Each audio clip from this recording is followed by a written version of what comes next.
প্রথমে মাংসটাকে মিক্সচার করে নেব, মিক্সচার বলতে দিয়ে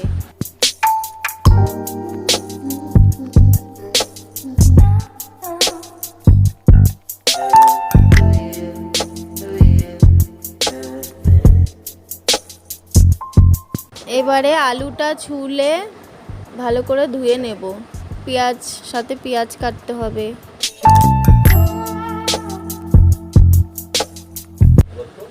এবারে পেঁয়াজটা ছুলে নিচ্ছি।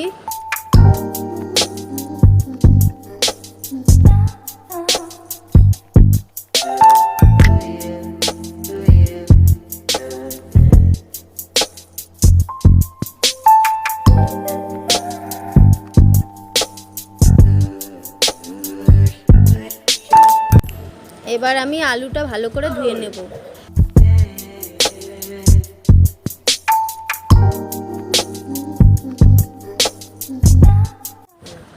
আলুটাকে ভালো করে ঘষুনি দিয়ে ঘষে নেব ঝিরিঝিরি করে।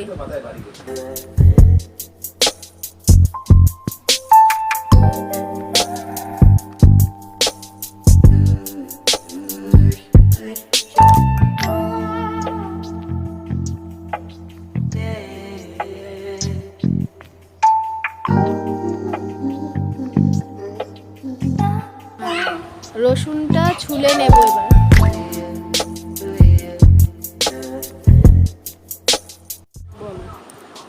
আদাটা ছুলে এবার ছোট ছোট করে কেটে নিলাম।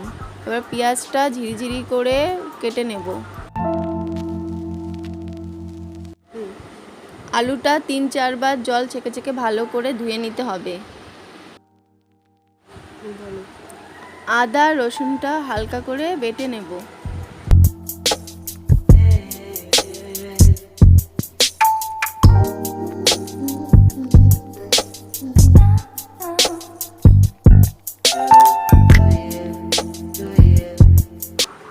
একের পর এক প্রথমে মাংসটা দিলাম। মাংসটা আগে তো আদা রসুন বাটা দিয়ে দিচ্ছি। এবারে পেঁয়াজ কুচিটা দিয়ে দিলাম। ঝিরিঝিরি করা কাটা আলুগুলো এবার দিয়ে দেবো। এবারে লঙ্কাটা কেটে নেব, বেশি না, বাচ্চারা খাবে তো তাই 3টে লঙ্কা দিয়েছি। হলুদ দিলাম। এবার নুন দেব পরিমাণ মতো, নুন দিয়ে দিলাম। একটু গোলমরিচের গুঁড়ো দিলাম, জিরের গুঁড়ো দিলাম, ধনের গুঁড়ো দিলাম। দিয়ে ভালো করে আস্তে আস্তে ভালো করে নরম করে মাখতে হবে।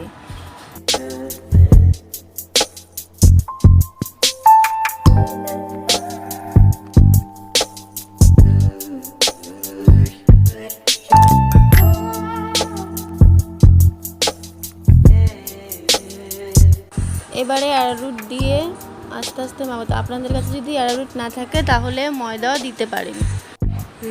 পরিমাণ মতো স্বাদ মতো আপনাদের স্বাদ মতো চিনিটা দিয়ে নেবেন। যার যেরকম ইচ্ছা সে সেরকম করে শেপ করে নিতে পারেন।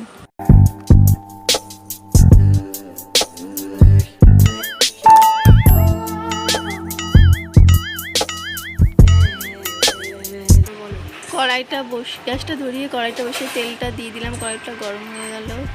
তারপর তেলটা দিয়ে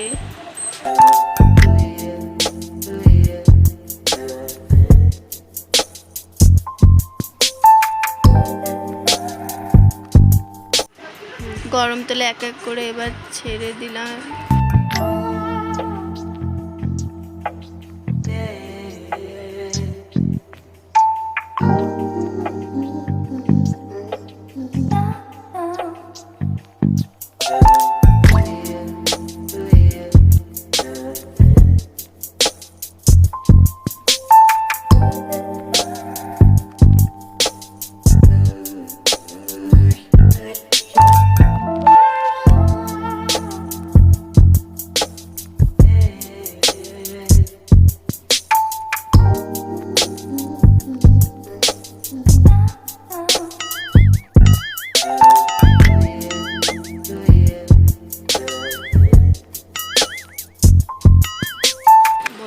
দেখো বন্ধুরা, এখন এই সন্ধ্যের টিফিনটা রেডি হয়ে গেছে।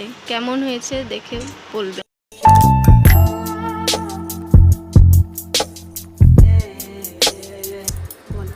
আমার ভিডিও যদি আপনাদের ভালো লাগে তাহলে একটা লাইক, কমেন্ট, শেয়ার, একটা সাবস্ক্রাইবার করে দিন।